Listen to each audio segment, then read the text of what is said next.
Welcome to Smash Fiction, the podcast where each week we pit two or more fictional characters against one another in a battle of strength, or wits, or outliving your disposable girlfriends, and argue about who would win. This week, James Bond versus Jason Bourne.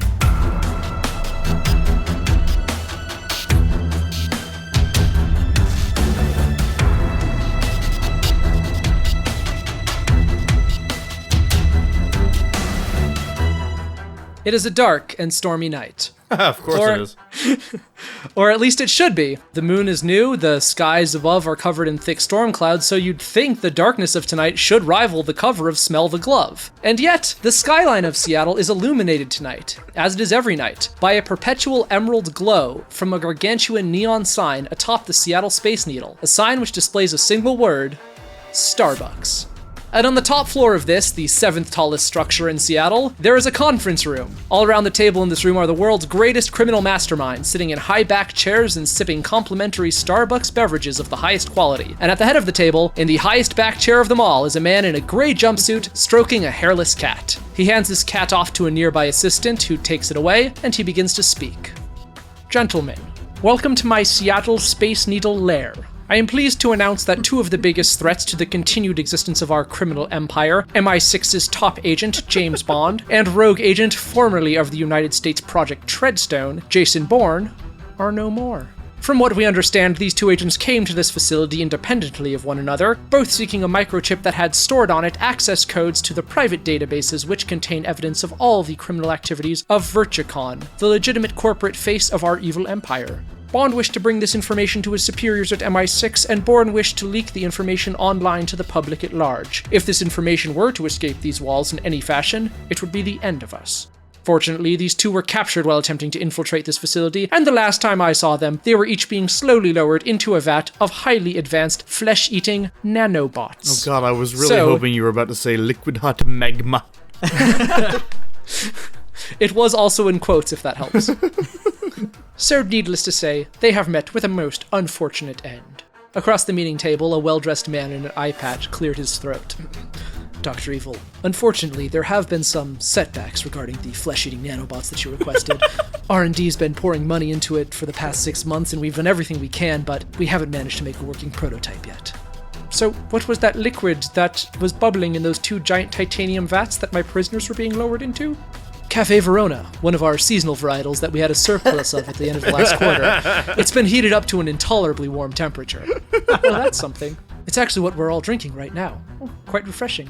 You are the world's biggest douche nozzle, said the red-haired 20-something sitting at the far end of the table. I'm sorry, Scott, do you have something to add? I'm getting real tired of saying it. You didn't kill them, you just left them in an easily escapable situation with one inept guard, and now they're gonna break out, they're gonna sneak around this facility, and they're gonna shoot all the guards and karate chop them and stuff, and then they're gonna steal your stupid chip, and hey, Scotty, why don't you play a solitaire round of the quiet game? And Frau, tell the boy genius Scotty, who is so much smarter than the rest of us, what we did with that microchip. Let's see if our poor simplistic plan that we came up with compares to the brilliant suggestion that I'm sure he was about to give us.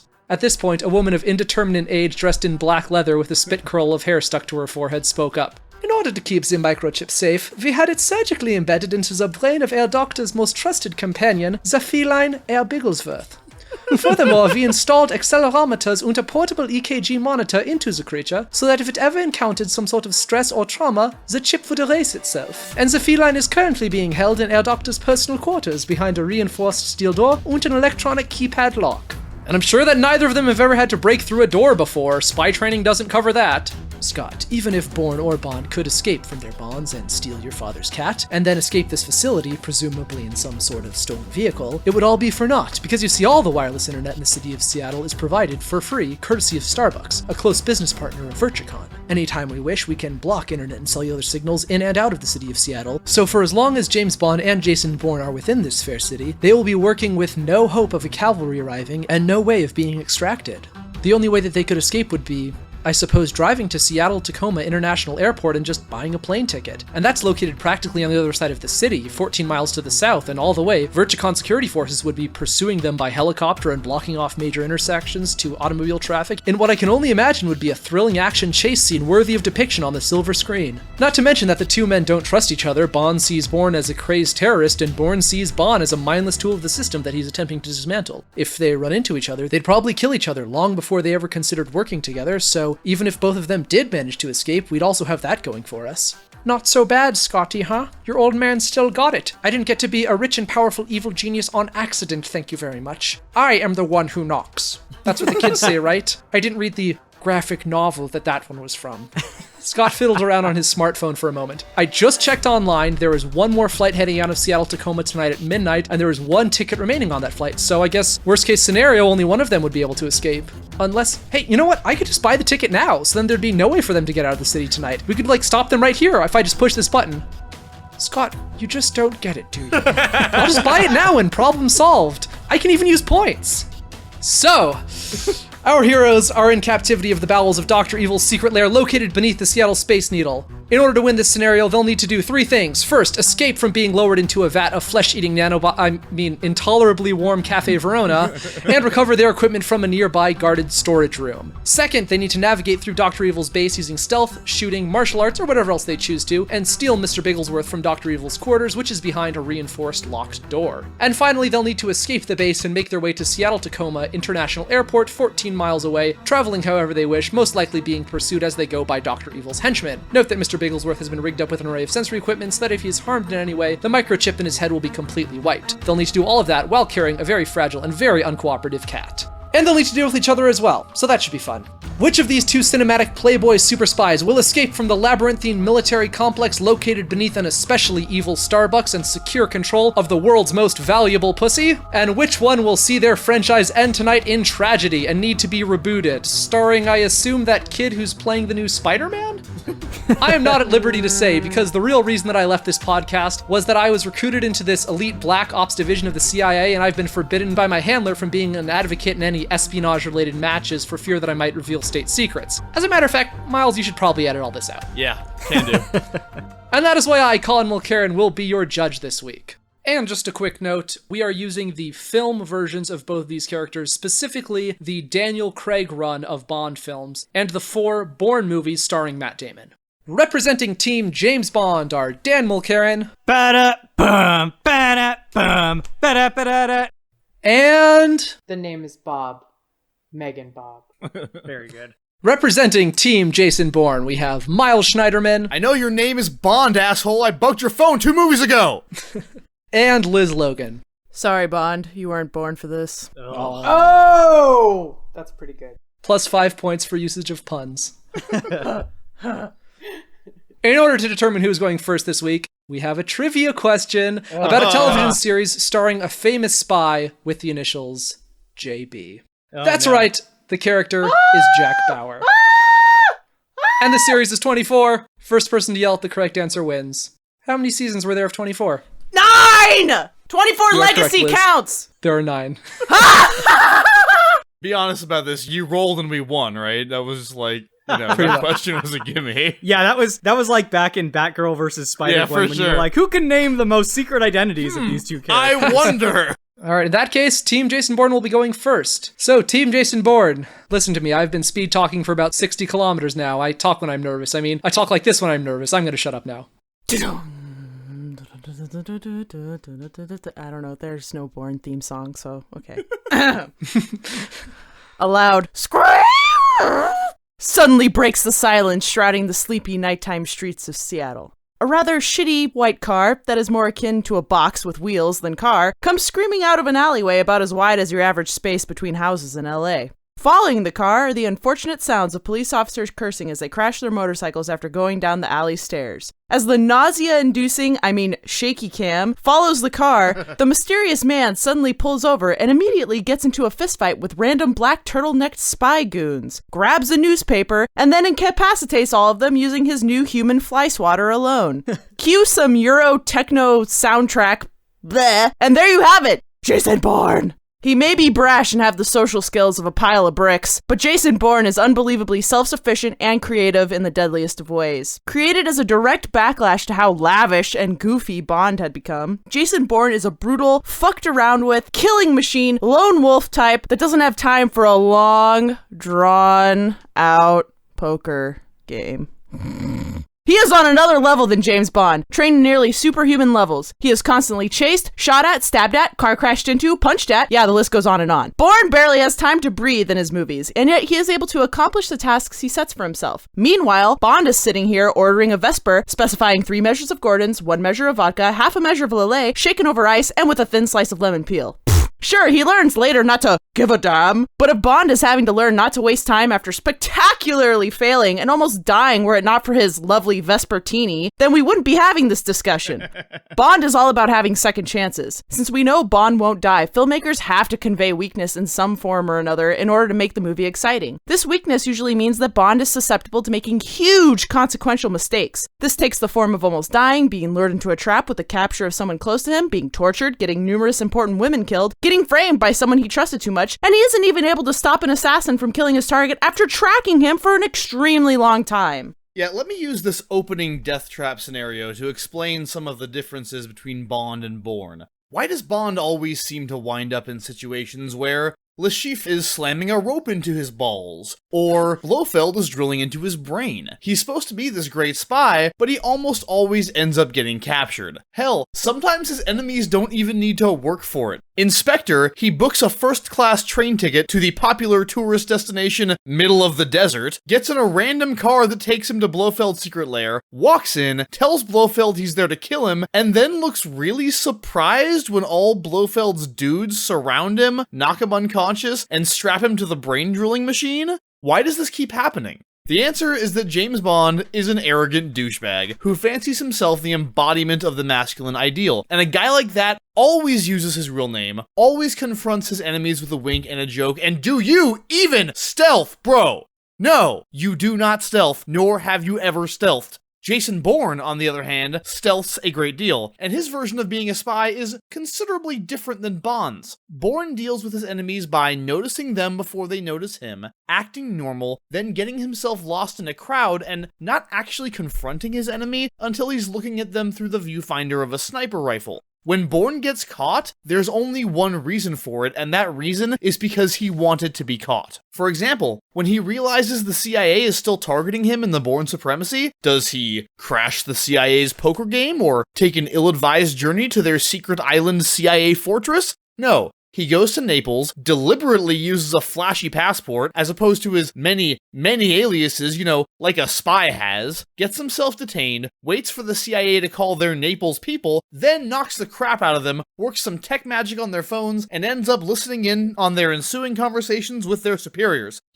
Just competent spy things. If Bourne is in this death trap, this coffee trap, whatever, it's because he wants to be, and he can get out of it at any time. Particularly since he's dealing with the kind of villain that tends to turn his back and gloat about his fiendish plans, while the beautiful woman in the revealing outfit rescues a hapless 007, as opposed to Bourne's established villain, the aforementioned CIA, which he consistently and single-handedly outsmarts.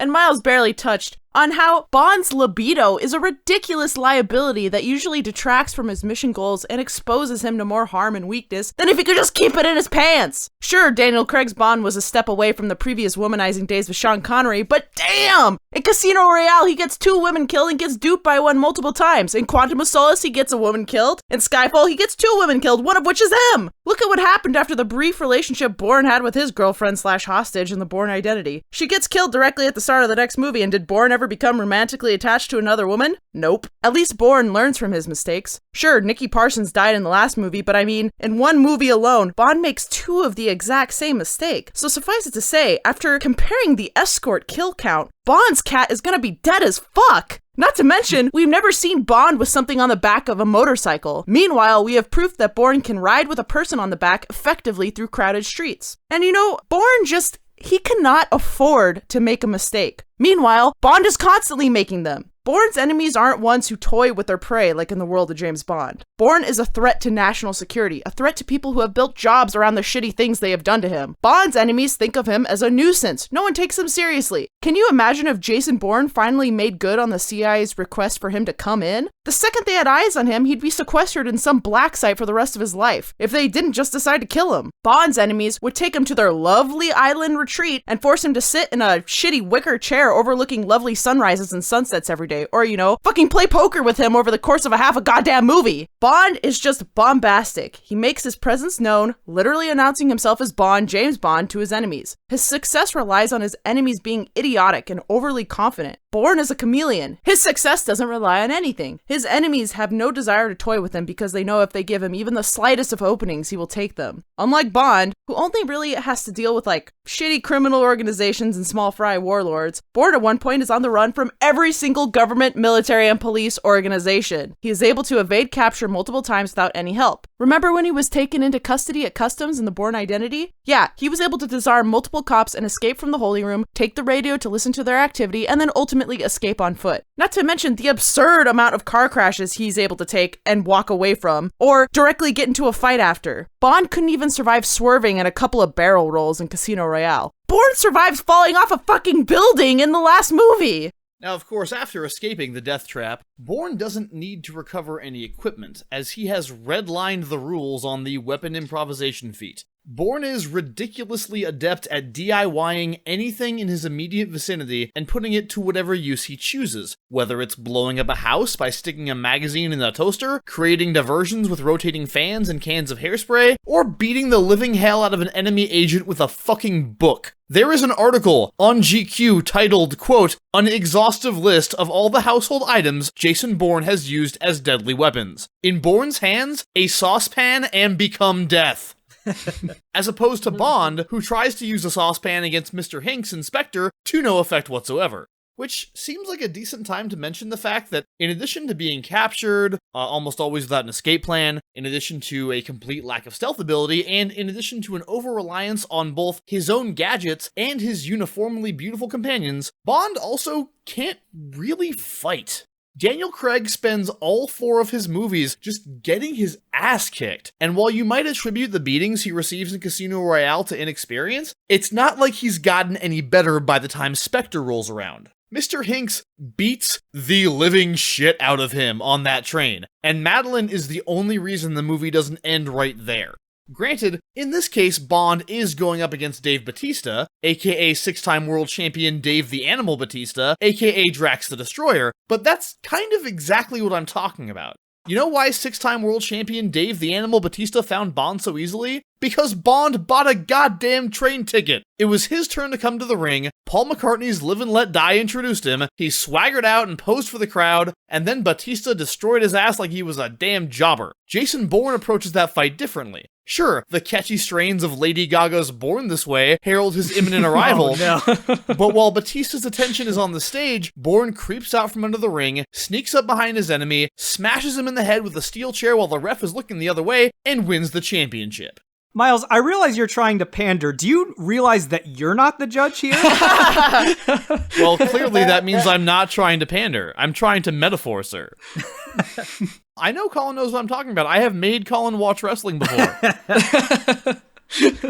As we've discussed, Bond is slow. He's reckless. Meanwhile, Bourne has no access to a spy organization of one of the most powerful countries in the world. He doesn't have an entire department of said organization running computer diagnostics, experimental doodad tests, and giving him up-to-date directions of his targets. And yet, he's able to be effective and self-sufficient and travel the world completely under the noses of the CIA, all the other assassins out to get him, and the police of every city he visits. He has no help and is able to stay on top of his goals and tasks, while beating the ever-living shit out of anyone who gets in his way. Bourne can infiltrate anywhere without a trace, and recover important information, while when Bond tries to infiltrate somewhere, he's almost always found out and something will explode one way or another. For example, the opening scene at the embassy in Casino Royale, the evil water hoarder palace in Quantum of Solace, Blofeld's lair in Spectre. Bond's very nature makes him slower at infiltration, and his track record proves it. And he's just caught out all the time. His whereabouts are nearly always known by his enemies. That whole thing about being bombastic doesn't help either. Bond isn't really proactive, he's reactive. Jason Bourne is exactly the opposite. His enemies hardly ever have one up on him, and when they do, like in Jason Bourne after decrypting the computer while being traced, he completely disappears, stumping everyone previously following him. Bond has to, find a ridiculous way to dispatch of everyone all the time, do a cute little tie adjustment here, save a girl there. Bourne just moves on without wasting time. Again, Bond is slow. Whereas Bourne is both fast and increasingly compassionate over the course of his movies, meaning he's great with animals. Bond doesn't even care about the women who so kindly provide him with orgasms from time to time, much less adorable kitties, with or without valuable information stuck in their cute little heads. And yes, unlike the judge, this is me avoiding a pussy joke. You're welcome. Don't worry, we have plenty of those coming up. Liz did at one point say that Bourne would find the smallest possible opening and take it, and no one said anything. I think if it comes down to a duel of saucepans at dawn, we know which way this fight is going to go, but this match is still far from settled. Team James Bond, there are opening arguments, and then there are opening arguments. Please make yours the latter. James Bond is the British government's Swiss Army knife. If, along with a corkscrew and a nail file, that knife also came with a pistol, grenade, martini shaker, motorcycle, box of condoms, and the piercing blue eyes of an ice dragon. If Bourne had crossed MI6 instead of the least effective version of the CIA possible, he'd be dead, because Bond would have been sent after him. As it is, Bourne might as well be dead in this match because there's nothing here that Bond hasn't cakewalked over before. First, escaping from a death trap. Bond is almost superhumanly resilient, both physically and mentally. In Casino Royale, Le Chiffre has him tied naked to a chair, repeatedly destroys his testicles, threatens to kill Bond's true love, and is about to cut off Bond's penis, and Bond still doesn't talk. No amount of pain is going to break his focus or resolve. We see him get strapped to a death trap in Spectre, but Bond is able to escape out of his, bonds, and programs his watch to explode from behind his back without even looking at it, all while drills are going into his head and neck. Keep in mind that Blofeld's men would have searched Bond thoroughly for weapons before strapping him in, but they missed his bomb watch. I have no doubt that Dr. Evil's henchpersons will leave half of Q's lab on Bond, mistaking the useful and deadly gadgets for normal clothing. Working his way through the base will be even easier. Bond is an amazing marksman with a pistol, hitting small and distant targets even in the worst possible circumstances, like when he's hanging upside down and swinging around uncontrolled in Quantum of Solace, and he still manages to grab his pistol from the ground and immediately 360 no-scope a dude who had a significant height advantage from across a massive room at the worst possible angle while still upside down. He's an incredible fighter, able to take out multiple foes at once, and on those rare occasions where he meets an enemy who is physically superior to him, like Dave Bautista's character from Spectre, Bond outthinks them, using the environment to turn the fight around to his advantage. We see him improvise deadly booby traps in Skyfall, which could very easily take out enemy mooks and rival spies alike. He's a skilled enough hacker that in Casino Royale, he gets into M's computer. You know, M, the freaking head of MI6. Once he has the cat in hand, no one can stop Bond. He's been trained in countless land, sea, and air vehicles. Bond has raced motorbikes on the rooftops of Turkey in Skyfall, and hot rods in the streets of Rome in Spectre. We see Bond fly both a plane and a helicopter, vehicles which Bourne is never seen using. Bond takes out tons of enemy vehicles during these chase scenes, at one point taking down a helicopter from about a third of a mile away using a 9mm pistol. And if he ends up having to go on foot, Bond's first assignment as a 00 involved him having to out-parkour a parkour master in Madagascar. This chase really showcases Bond's abilities. He was fast and acrobatic enough to keep up with this dude, but he was able to close the gaps by being smarter than his opponent. Whether by making use of the mechanical lifts around the construction site, noticing shortcuts, or simply running through walls, Bond saw and made use of advantages his opponent didn't even realize were there. There's one more gigantic advantage I want to talk about. When you go to see a James Bond film, what do you expect? There will probably be hot women, cool gadgets, and diabolical and cartoonish villains. But one thing that Bond himself brings to all the proceedings is a supernatural but very persistent level of luck. Now, Craig Bond's career may be a bit grittier and more psychologically intense than your Pierce's Brosnan and your Rogers Moore, but that doesn't mean that he isn't remarkably and consistently lucky. Can you just real quick say Timothy's Dalton for me? Yes, please say I it! thought you'd never ask. A lot of the time, this luck is due to his perfect situational awareness. Hold for Miles. Which cannot be taught! Thank you. We see this at the end of Spectre, when he notices a net strung over the first floor lobby of a building, so that when he needs to make a leap of faith later, he knows that he can safely fall the 10 or so stories without dying.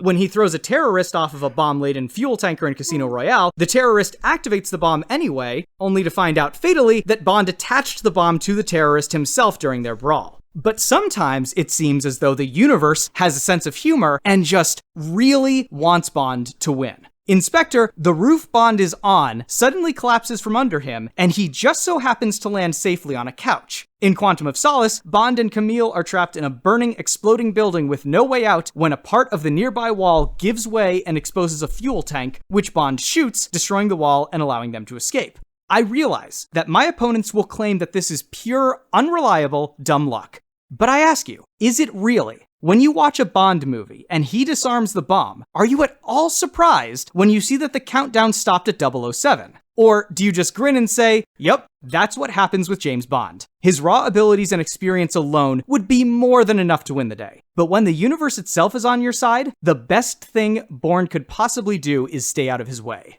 So the latest film, Jason Bourne, culminates with a lengthy hand-to-hand fight like something out of Daredevil. One very long slog that is exhausting to watch. Features improvisational weapons and Bourne only winning by the barest margin. And that is how he nearly dies up against a guy 15 years older than him, who is mainly a long-range assassin, not a hand-to-hand combatant. How can Bourne stack up against Bond in a fight to escape with the kitty? Well, first of all, can he escape? It would be ambitious of him even to try. We've never seen him get away from being held with any level of security beyond a single interrogator. In hand-to-hand, he's used to going up against people who share his training, or people that are random street fighters who do sport punching for profit, not killing. In the films, he scrambles to take out people whose own tricks he already knows. If you remember in Bourne Supremacy, he nearly dies fighting someone who he surprises inside their house after he has them zip-tied their hands. Even with that advantage, he beats that person by the narrowest of margins and is nearly destroyed in the process. He's going to need a nap after fighting even one single mook. The one time he fights someone with skills outside his own, it's babyface Carl Urban, and it takes the whole film and eventual vehicular manslaughter to finally achieve this very modest goal. I mean, that he really willingness, loves vehicular manslaughter. it's a real passion of his. That willingness to go hand to hand with everyone is going to waste time and blood doing what Bond can do with a single bullet, or a particularly brutal headbutt. Evasion and escape will be a massive problem, because if we know one thing about Bourne, it's that the CIA will still be after him. They will inexplicably know where he is and be trying to bring him in while all the rest of this shit is happening. It's probably 90% of their budget at this point.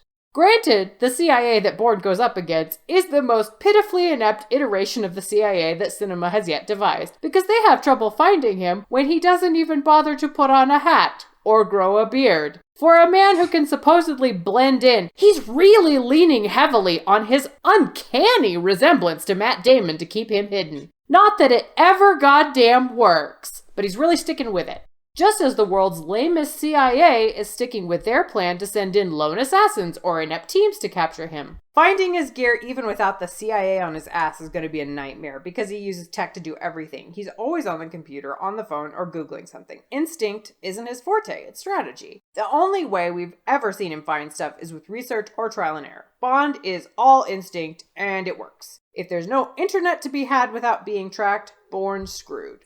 If he figures out where the cat is being kept, and without technology that's a big if, his skills at charm and interrogation are weak. Unless the person already wants to say some dramatic shit, like Tommy Lee Jones does, and he always does. And thank God Heather Lee is there to save his cocky ass from a ghosting. Is that cat going to want to go with him? Can he handle the delicacy of an upset kitty? Well, in one instance, we see him try to run off with some valuables that are key to his identity. He shoves it all in a bag and then drops it from 3 stories into the snow. That's not a good method for transporting pets. If there's one thing Bond knows how to handle, it's pussy. Yes, I did it. That cat is going to recognize a fellow smug asshole and be swigging martini out of Bond's glass and begging to be his next Bond girl. Bourne's not better at transporting humans. Both women in his life die while he's with them. One is shot right off the back of the motorcycle he himself is controlling. This bodes ill for the life of the cat. Bourne really doesn't like who he is, and it hamstrings him every freaking time. During Jason Bourne, while sport punching his way across the globe, he gets battered to shit in Greece, and has to get psyched up to make himself finally do any real damage to his opponent. He looks thoughtful and fraught as he accepts each attack with an unsure look on his face. He'd rather take a beating than use the skills he acquired.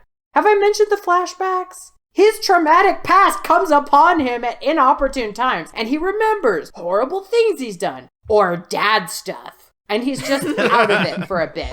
They happen about 3 times a film, so you can bet that at 3 points during this mission, he's going to suddenly remember something, like his 8th birthday party, and have to process that for a moment until the next mook surprises him. The biggest problem for Bourne is that he doesn't keep up his spying. What he practices is hiding and brooding. James Bond is employed to go do spying missions, so he's practicing regularly. Bourne is constantly trying to get away from the spying lifestyle. And boy does that lack of practice show. Bourne goes off a roof, and only through the most agonizingly painful happenstance does he manage to survive the fall of 5 floors, because his foot gets tangled in a wire. So instead of dying, it only wrecking balls his face into a wall. He spends a lot of the films bleeding from his face. With mishaps this painful, it's no wonder he's always trying to lay low. He's like if you got an angry hermit and told them that they had to be a spy, but all they wanted to do was go back to their cave and watch bugs fuck. Also, he can only drive cars and motorcycles. If you want to travel by land like a sucker, you go right ahead, Bourne. Bond will be flying high with a stolen helicopter, cat in the co-pilot seat, then landing at the airport in time for a drink and a quickie before jetting off to jolly old England. With the cat? Oh, fuck yeah. The cat's like his friend now. All right. I think Colin was wondering if the quickie was with the cat. Oh, Ew. no. The cat is not part of the quickie scenario. I mean, you No. insinuated earlier that the cat was interested. Well, the cat's just watching, that's all. Oh, well, none of you disappointed. As if you could doing stop what a cat doing from what you're watching. what you've been hired to this podcast to do. All right. Oh, God. Let me at him. Let me at him, coach. Let me at him. Colin! All right. Put me in the game! Let me in, coach! So, Team James Bond, utter one more syllable and I'll have you killed. It is now time for rebuttals. So, Team Jason Bourne, Matt Damon. Matt Damon. I have so many things. Miles. Go. Okay. Go. Liz, All right. I hereby unleash you. All right, Dan decided to spend most of his opening argument talking about how Bond's resilience is absolutely amazing. Well, guess what? I agree. His resilience is amazing. But it isn't helpful when your enemies aren't stupid and would rather play with you like some shitty plate of food than actually kill you. Resilience isn't helpful when your enemies actually care about killing you. It doesn't help when you have a bullet in your head. Who cares how resilient you are? If they decide they're done with you, they shoot you. And that's how Bourne's enemies are. And he deals with them all the time. When you were talking about how he was getting beat up by Lashif and, doesn't talk, that's true. He doesn't talk. He also doesn't escape. So... Well, he does, though. Because remember, who is it? Mr. White, I Mr. think, White comes saves him. He doesn't do Correct, anything. because of Vesper. Correct. Because once again, we see that even when Bond is in the worst possible circumstance, he always gets out and he always wins. Like, you guys talked a lot about how, he makes mistakes and he gets captured, but notice that every time that happens, it ultimately only gets him closer to his goal. Like, that scene from Spectre is just proof of that. When he goes to Blofeld's base, I think Bond realized that he was basically unbeatable and that literally everything that happens to him just brings him closer to success. And so he was like, I'm just going to test that out by walking straight up to Blofeld. And guess what? It worked because he blew up Blofeld's base. Even when he seems to lose, he really wins. Okay, wait, let me finish. Before you talk through our rebuttal again. Okay, go ahead. So, Dan, while I agree with your points, yes, Bond is very lucky. But the problem is, Bourne never progresses to the situations that Bond digs himself into. Yes, he's lucky, but the problem is that luck also gets him into really situations, and then that luck gets him out of the situations. And all of that time adds up. Bourne never gets into shit. For example, Megan Bob brought when he was beating up the mook in the house. Yeah, you know what he did after that? Instead of, deciding to blow up the place and fight with all the police officers that were dispatched to the house, he ran, he fled. He doesn't waste time doing all these unnecessary action scenes, getting unnecessarily caught. He doesn't do that stuff. Bond does that stuff in order to progress, but that all takes time. I mean, to be fair, he needed to because he had to go recover. No, he had to get out of the house before the police got him, and there's that great scene of the cops all rolling up to the home, and Bourne just driving on by right behind him. I mean, if he can fall off a 5-story building and recover immediately after that, getting beaten around by one guy, he's fleeing. He is not recovering. He just hobbles a lot, but okay, sure. Okay.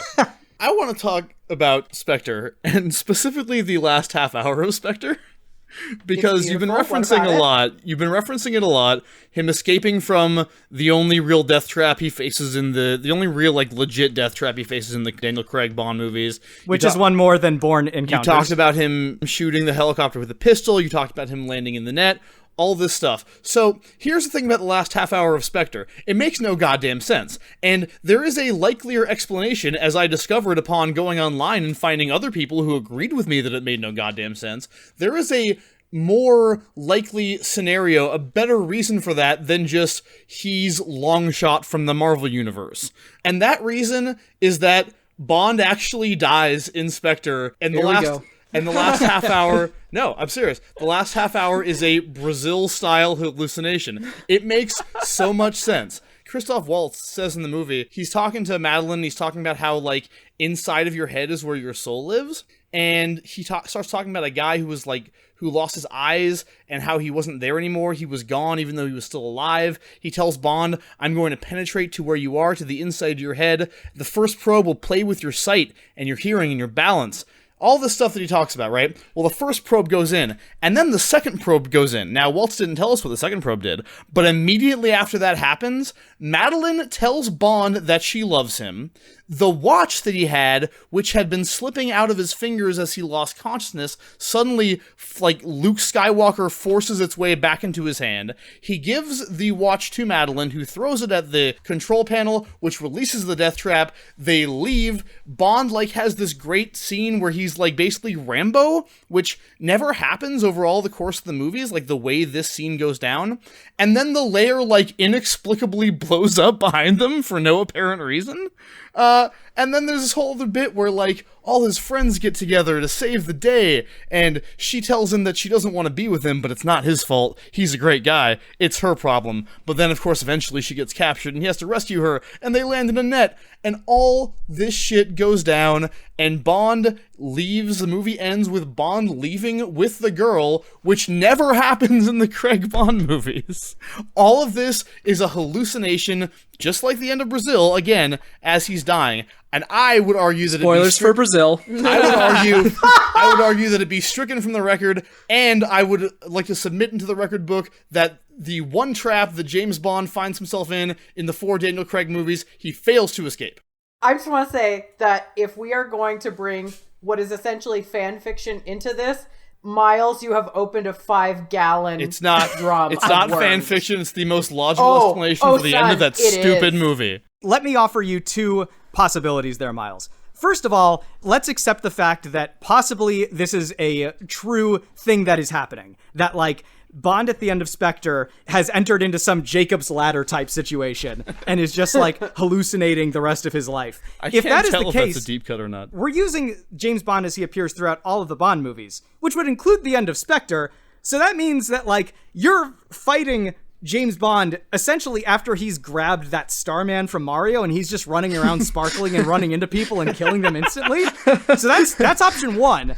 Option 2 is that, as I've been saying, if James Bond is an RPG character, he has the most generous DM who really wants him to succeed. And even when James Bond fails on his role, the DM is a big fan of failing forward. So it's just oh, well, you failed your Constitution save, but that just means that you get to use your watch now, or that just means that someone comes in and rescues you inexplicably. Either way, that does not prevent Bond from winning this match. He's not in an RPG, he's just secretly in a Terry Gilliam movie. He just doesn't know it.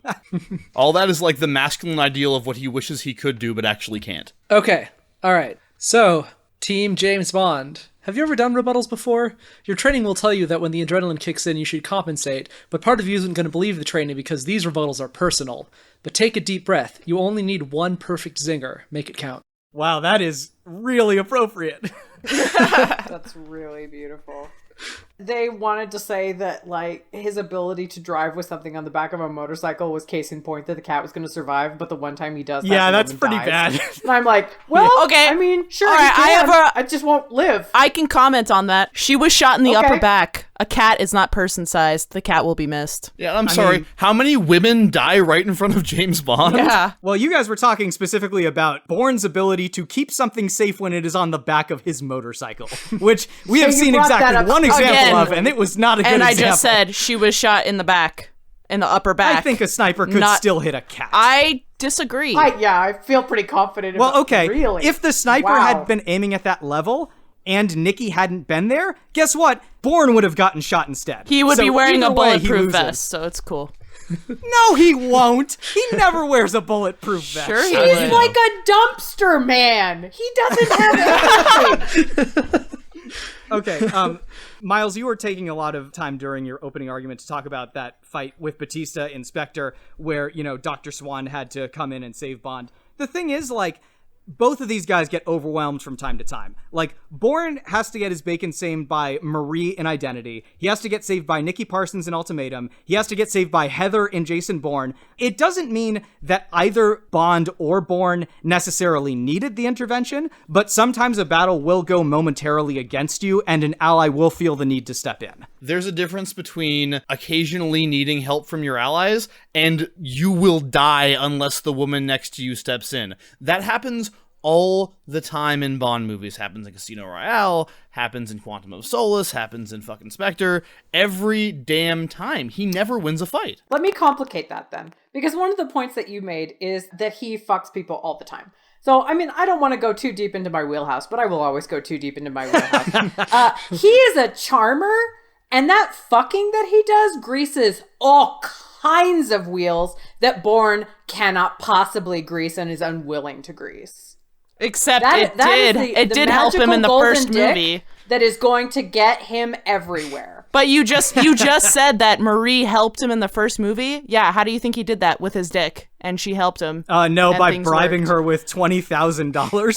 And also with his dick. With $20,000 of And that saved No. him at the beginning of the second movie as well. So that's a moot point. They both have that capability. I mean, he never uses it again, so I think it's broken now. Yeah, because That's he fair. doesn't want to do what Bond does and constantly get people killed and put into shitty situations. Yeah, that's a resource what it that takes to win. he will not use that Bond can. The one point I want to make is this, and Bob kind of touched on this in her opening arguments. Casino Royale and Quantum of Solace take place basically right after one another. But Skyfall takes place 6 years after that, and then Spectre takes place another several years later. Now, during those gaps of time, Bond isn't idle. He participates in plenty of missions, spying and seducing and shooting his way into the MI6 Hall of Fame. Now, he only gets 4 movies, but those are just the 4 missions that we as viewers get to see because he does dozens, if not hundreds more. So in contrast, Bourne spends the 2 years between the first 2 movies just chilling in India with his girlfriend.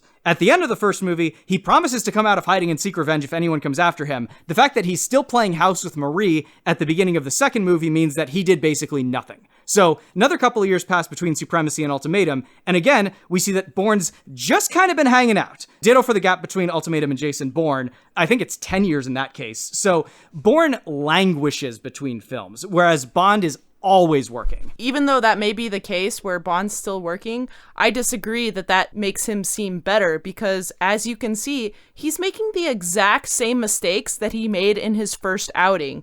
When he gets captured by Blofeld and gets the drills in his head and whatever, it's like a flashback to what happened in Casino Royale, and he supposedly had all this time to not make these mistakes again.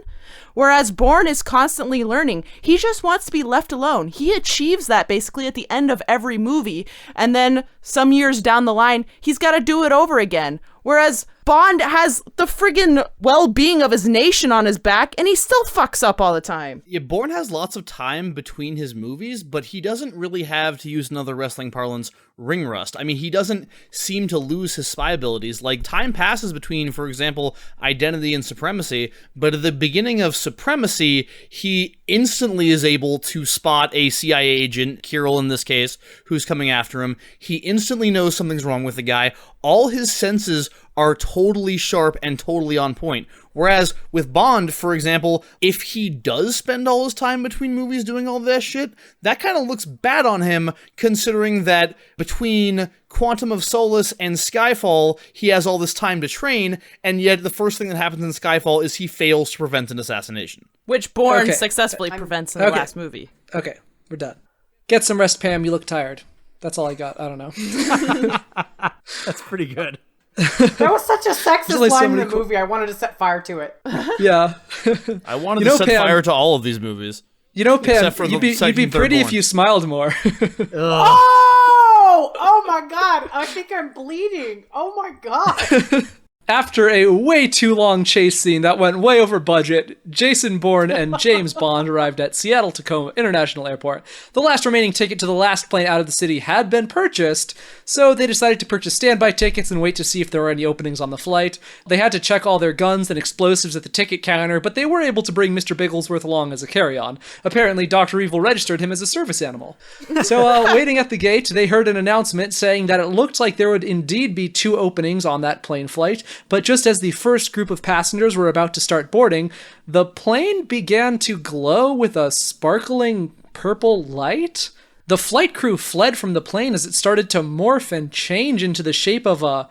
What the hell is that?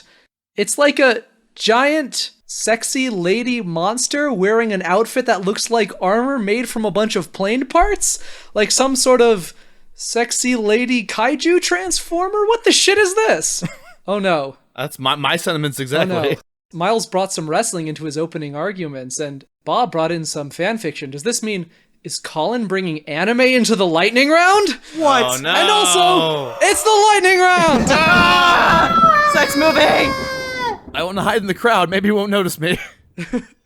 Suddenly, all around the I want to point out, Kit, who knows what the lightning round is, just ran excitedly over to the couch and is putting her headphones on. Good. I had to consult her on this one, so. Suddenly, all around the terminal, all the passengers and airport employees lose consciousness. They slip into a deep sleep as the giant plane monster slowly drains away all the energy of everyone nearby, growing stronger and stronger with each passing moment. Someone needs to do something to stop this monster, but James Bond and Jason Bourne don't have their weapons with them, and also, why are they the only ones still awake? They look down at Mr. Bigglesworth, and they see that he is fussing with a band-aid that had been stuck on his forehead. They assume that this band-aid was covering the incision site where he had the microchip implanted, but what's that? It's coming loose, and it looks like on Mr. Bigglesworth's forehead beneath the band-aid is a yellow crescent moon? Oh, sweet mercy. No. It's good to have that nonsense taken off, said Mr. Bigglesworth. I can't speak and my powers are dulled as long as my crescent moon insignia is being covered. Anyway, no time to waste, let's get on with it. Mr. Bigglesworth then leapt high into the air doing a magnificent backflip. As he did so, he twinkled with magical sparkling light and 2 cheap plastic magic wands fell out of his butt. One fell into the hands of James Bond and one fell into the hands of Jason Bourne. Long story short, thousands of years ago, you were both sailor scouts, magical guardians who lived on the moon and protected the Moon Kingdom from the evil forces of Queen Metalia's Dark Kingdom. Evil has now returned to this world, and you must now reawaken the power of your past lives and use your innate magical powers to save the world from monsters that are mostly ordinary objects that get transformed into sexy ladies. I'm so happy.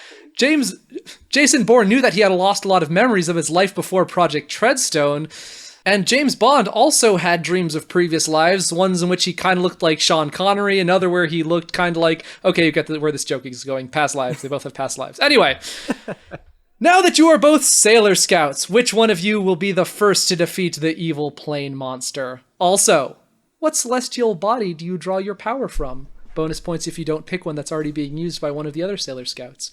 What does your outfit look like? What is the crazy name of your signature attack, and what does it do? And give me an example of the sort of speech that you would give to the plane monster to reprimand it for its immoral behavior before you fight it. I have some examples for all of these for people who do not know Sailor Moon. Oh, thank you. I appreciate that. So some example Sailor Moon attacks include Supreme Thunder Dragon, Moon Tiara Action, Venus Love Me Chain, and Burning Mandala. Shine Aqua Illusion, that is another one. So just the most absurd anime names you can think of. And I will quote you a couple of Sailor Moon's opening lines that she has to Monster. When there's a monster that has sold pets to people that's draining them of their energy, she says, "How dare you use people's love of cute pets against them? Unforgivable. I won't let you get away with treating people like this."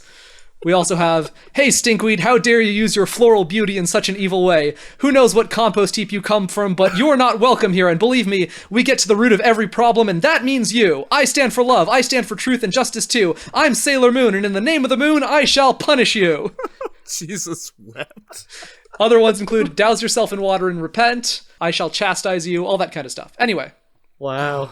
Team Jason Bourne went first in the regular round, so Team James Bond is going first in the lightning round. Or shall I say, the Supreme Thunder round. Nope, never. Yeah, no, please don't. My version of James Bond as a Sailor Scout is named Sailor Virgo, but only because he's very angry that Sailor Uranus was taken already. Like, Sailor Uranus could basically be a Bond girl name. That would be Dante's sailor name. Yes, very true. I had Sailor Bulge Galaxy. Wow. I like that. That's a kind All of right, galaxy. you win this round, Megan Bob.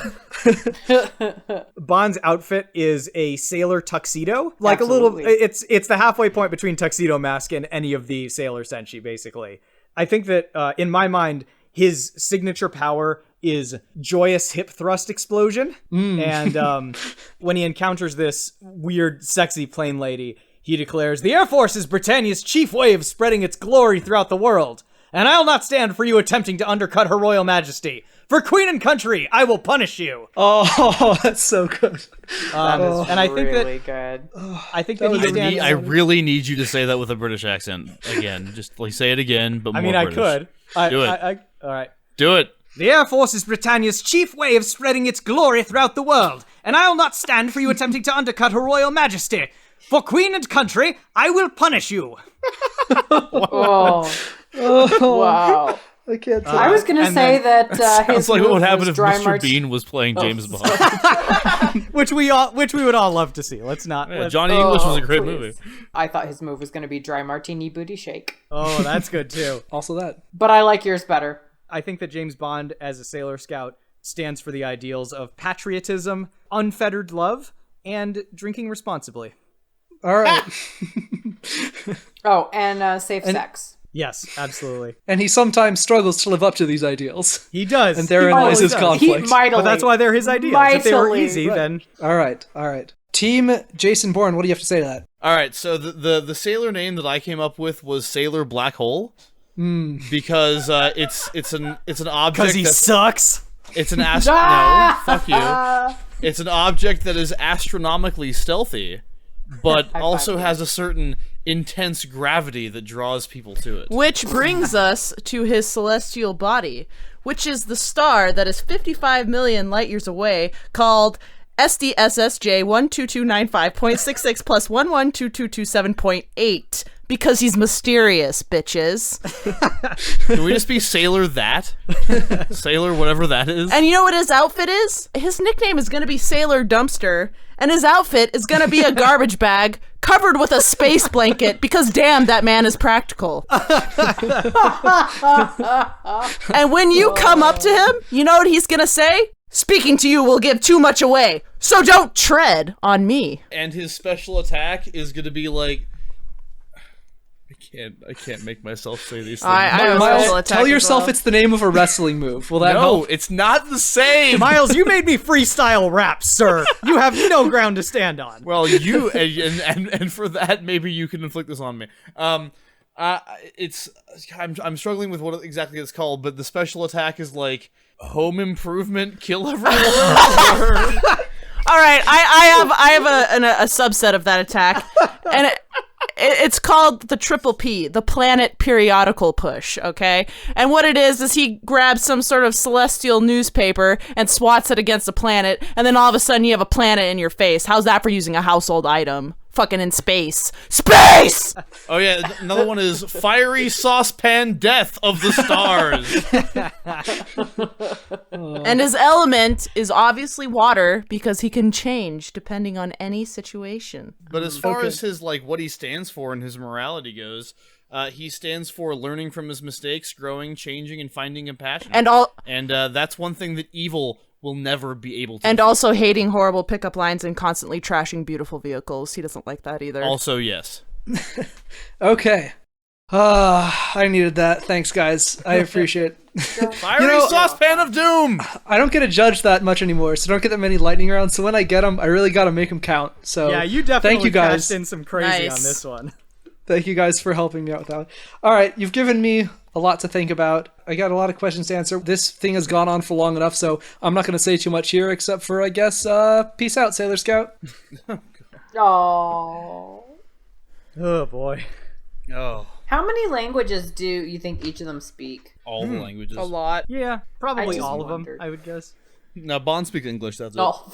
I'm willing to agree with you, Miles. I think he might only speak English. It's just that, like, when he needs to fake speaking another language, he Oh just my starts God. making syllables. But he's so lucky that it just so happens to be the exact language he's trying to I fake. can't believe you fell back so hard on the luck thing. Like, normally I would consider that, like, poor form. But seriously, like, if you see a James Bond movie where he doesn't do something just unbelievably unrealistic, it's I would want barely my even a money James back. Bond movie. It's Quantum of Solace, yeah. Yeah, and it sucks. So. Yeah, it's fucking awful. Like, pretty I much. liked it. It was environmental. Quantum of Solace is okay if you watch it directly after Casino Royale. If you watch Casino Royale and then watch, like, the last scene of Quantum and Solace, do you miss anything? A lot of one understanding why that building's blowing up and like why water matters and I why mean, government. Because, like, You miss a chick in bed, like, drowned by oil. I mean... I found way more you miss profundity Gemma in, like, Arterton's beautiful face. the way Ultimatum ended with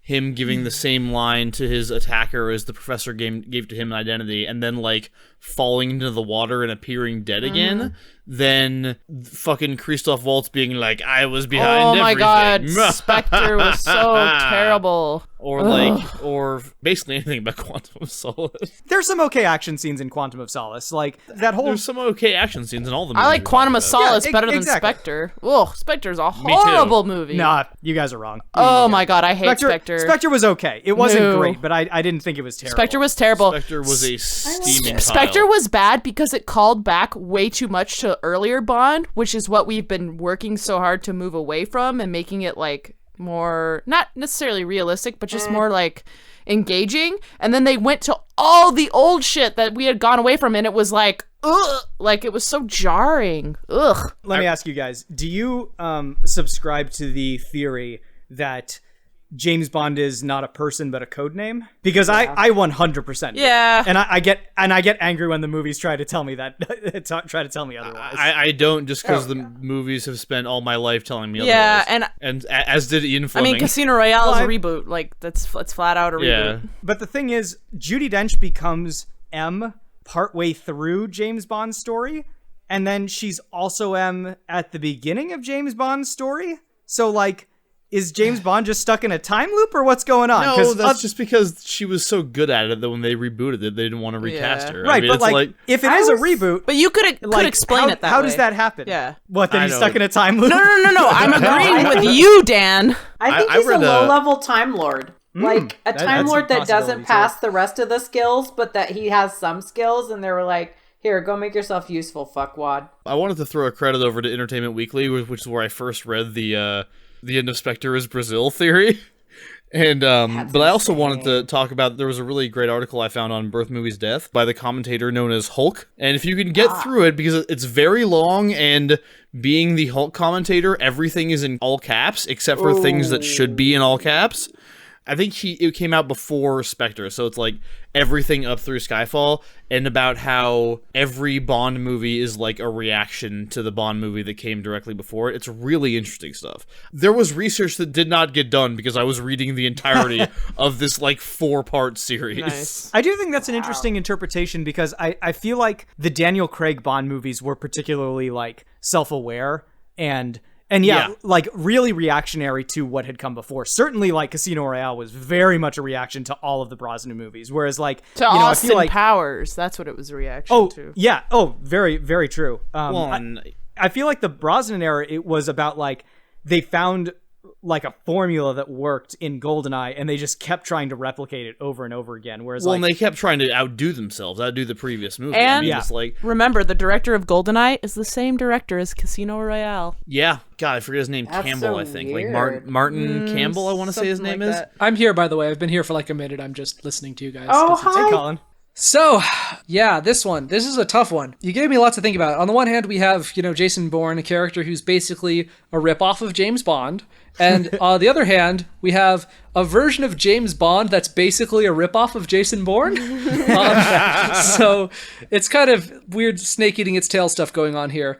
After listening to your arguments, one quick thing, a note based on something that Dan said, can you in fact destroy testicles repeatedly?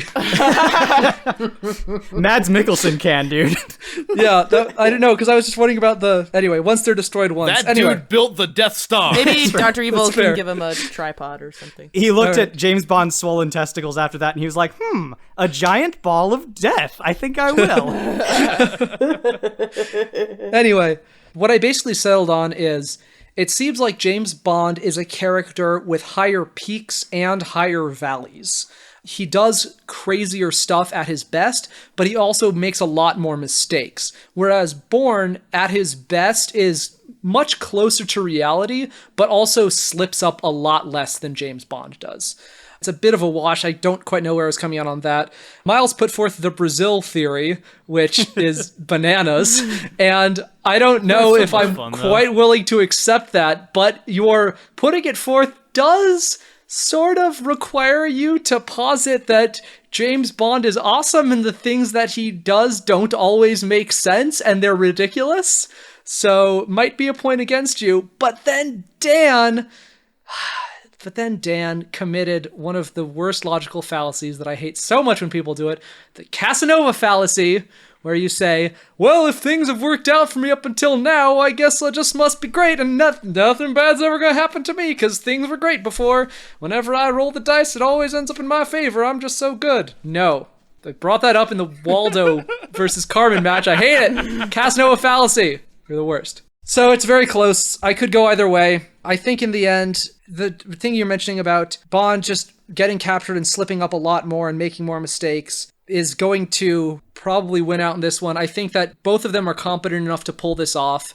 Both of them are competent enough to complete this mission, but James Bond is more likely to make a mistake, whereas Jason Bourne is more likely to keep his head about him and not do something stupid. So it's very close, but I think I have to give it to Jason Bourne. Yes! Colin, aside from Casanova, the one character who can justify the Casanova fallacy has to be James Bond. Like, you cannot deny that. Logic! All right, anyway, good job, you guys. I just did deny it. Good job, you guys. Much grit! Thank you. Oh Yeah. God, you guys were coming hard, man. Jack Bauer! Like, and I say that in the full Jack knowledge that Bauer. in our last episode, I Sharon and I, or maybe the episode before that, Sharon and I used that phrase to great effect. Yes. But If yeah, you do say so yourself. life is I do. It's complete! Colin, thank you for being our first ever guest judge. Thank you, Yeah. Colin. Yeah. Although, this is the best. quasi-guest judge, given your Yeah. status. But Yeah. we appreciated having you on the show anyway, so and much. as always. Colin Judge. Yeah. Always a pleasure to have you, buddy. Oh, I loved it. I Even don't, when you're spitting Sailor Moon at me. yes. This was a dream. Well, you come were true. coming with the wrestling, Bob was coming with the fanfic. I just had to I you know can't what? help it. Have some Sailor Moon. I'm just imagining you rewriting your lightning round on the fly. Shit, anime. In the name of the moon, I will thank you. God damn it. Yay! Oh, that's cute. Shut up, Miles. Over to Twitter. Thank you to BDK Love, Sam Akonda, Cosplay Fiend, Addisonny Boy, and Gameable for tweeting about us or retweeting some episodes. We got a message from David Waters and made us realize that some people don't use iTunes, and I totally understand. Apple gets on my damn nerves. So if you don't use iTunes, how do you make with the leaving of the reviews? If you want to leave a review on iTunes, you have to log in. So you would need an iTunes account, which I think is free, but Some people It don't is, have Yeah, even- some people don't have the means. We right. get it. Even if you can't /don't want to leave a review on iTunes, iTunes, there are other ways of reviewing the show elsewhere. Most any podcatcher that you use will probably have some sort of review function on it. So really just anywhere you can talk nicely about us, whether that's on some, online review or in a program, or just talking to your friends about us or recommending us to other people. Like, that's really what we need. Like, word of mouth is a great way for us to get out there and get new listeners. Thank you, David Waters, for wanting to do that for us. Yeah. Bringing that to our attention. thank Yeah. you. Very much so. And I will say there's some, I looked at, the data. There's some countries where we have, one weird follower just in one country. We love you, the weird follower. If you're that one person in your country who listens to Smash Fiction, tell other people in your country. Thank you so very much for listening to this week's episode of Smash Fiction. Next week, Spock versus Morden Solus.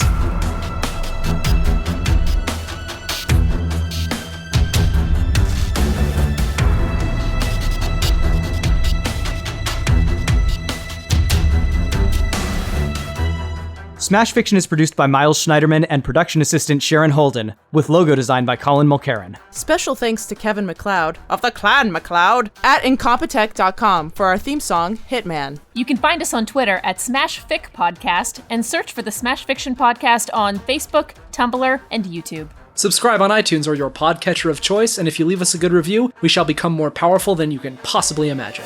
If you have any suggestions, feedback, or other contributions, send them to us at smashfictionpodcast@gmail.com and help us continue the fight.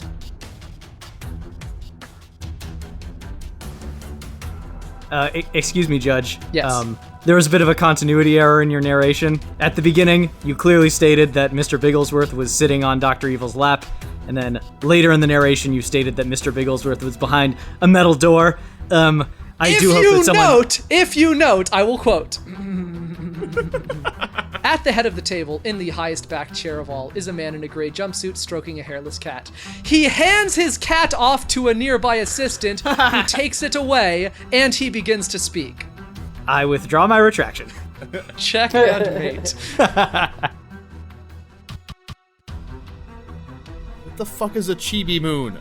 God, one of the worst characters ever! She doesn't exist. Don't read about her.